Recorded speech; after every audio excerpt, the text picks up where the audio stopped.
My name is LeDerick Horne. I am a poet, a speaker, and an advocate, and I have learning and attention issues that affect my ability to spell, to read, as well as do calculations.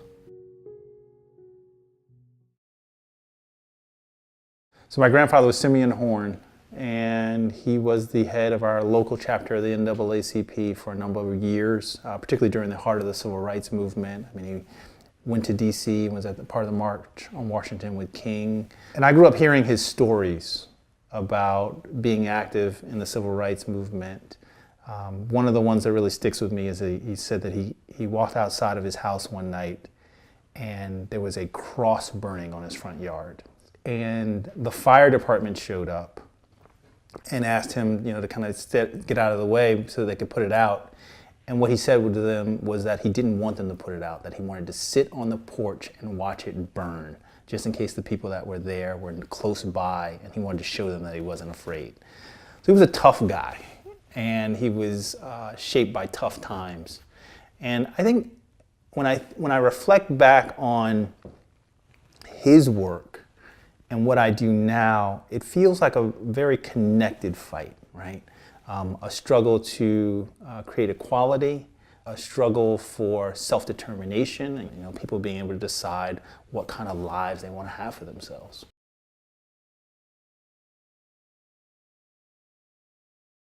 As an African American with learning and attention issues, I think there are maybe a few very distinct differences in my experience, from my own point of view. There is this sort of pressure within the African American community to always just sort of be buttoned up and presented really well and just sort of present this strong face.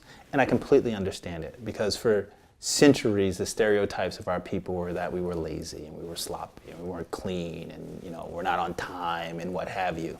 So there's just sort of this pressure, particularly as you become more and more successful, to present more of a face that is sort of flawless. There is something about opening up and admitting to people that you have learning and attention issues, which for many of us is sort of like a vulnerability, right? Like we're admitting that we can't do something. I've had to wrestle with, and I've had people argue with me, that, oh, you don't have a learning disability. If you just, worked harder, you'd be okay. And so, yeah, there's just like this sort of reconciliation that I know I've had to go within myself and sort through, that you can be a proud member of the Black community.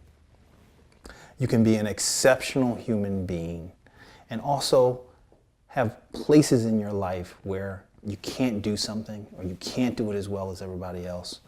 And even more importantly, that it's okay to ask for help and to admit that you need that help.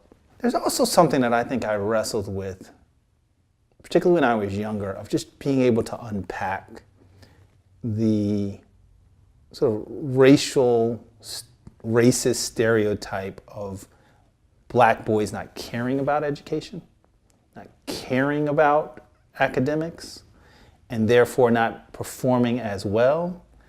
And me knowing that I was a black man, a Black boy, and really wanting an education, but still not being able to produce as much as I would like. So I live in the intersection of these two identities of being African American and a person with learning and attention issues.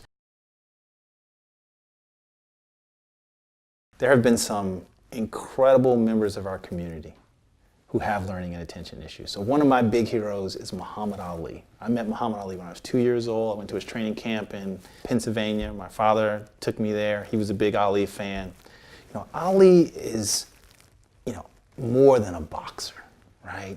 He was this incredible poet, and maybe one of the precursors to being an MC, right? He was this incredible man of integrity, right?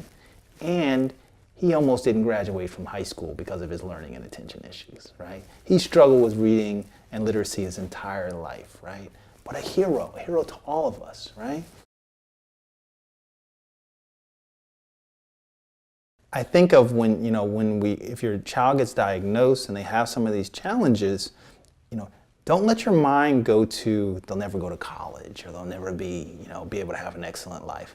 Let your mind go to these examples of people, entrepreneurs, incredible athletes, community leaders, just everyday people who have lived great lives.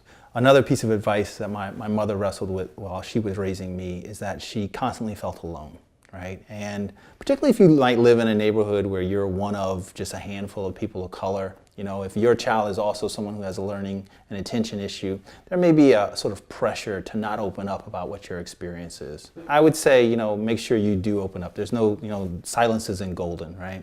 I remember mother tells a story of going to parent-teacher conferences and being out in the hall with other parents and waiting to kind of go in, and all the moms are like, oh, you know, Rebecca gets so excited just before her test, and you know, she just can't wait to leave. And my mother's thinking like, oh, this boy is like hiding under his bed. I gotta like, you know, force him out onto the bus. And so I think that she kind of, in a way, kind of withdrew and didn't open up to her community. The history of our people are that we draw tremendous strength from our community, right? So, you know, in your church, where's the learning and attention issue ministry? In our bigger communities, you know, open up, be an example. And I know that's one of the things that's happened to me. Like the more I talk about this, the more the moms that I sort of interact with want to go out to lunch, want to go out and have a tea, want to talk about the challenges that they're having with their child so that they can find solutions. You can be that example in your community, but you have to open up about it.